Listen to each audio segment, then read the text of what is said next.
اوس د ښکلا او امن سیال نه لري وطن مو رنګ دی د جنت اخیستی د ازادۍ له افتخار سره د وطن حسن او زینت کندهار کې د میانکو بند تقریبا 3 میاشتې مخکې ورغول سو د وطن حسن او زینت اخیستی یو د یو موټی دی وخوره دغه بند چې تقریبا 150 متره اوږدوالي 50 متره بردوالي او د 9 متره په جګوالي سره جوړ سو د 1.5 میلیون متره مکعب اوبو د ذخیره کولو وړتیا لري دلته هم پریدي د نړۍ لاسونه د تعصب ګرو هم ټغر ټول یاد بند چې وروستیو بارانونو یې لمنه د فراخ اوبو ډکه کړې ده د سیمې خلکو یې په جوړولو او د اوبو په ذخیره کولو سره زیاته خوښي وښودل جګړه ورکه ده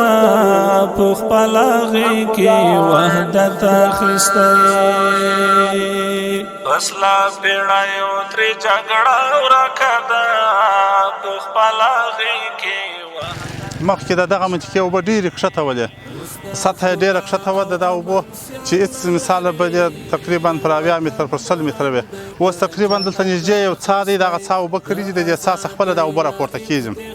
په دې سره دا زموږ منطقې ډېره ښکلا پیدا کړه داسې دا خلک تاسې وینئ چې ټوله مثال د تفریح دپاره راځي د دې باید ټوله ولس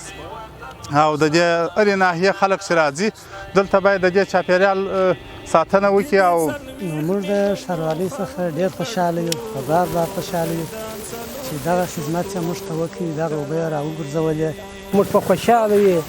خدای دې خیر ورکړي خدای دې د هغه ورکړي قدرت ورکړي چې راپورته یې کړي ژوند زندګي سمه شي اړتیا هم د مظفرین سړی څه کوي چې دلته مظفري پراته یو تاجک دی که بلوچ او ازبک دا دی د دې ټولو قومونو کلی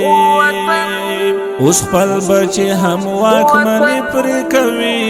اوس خپلواکۍ دی او حریت اخیستی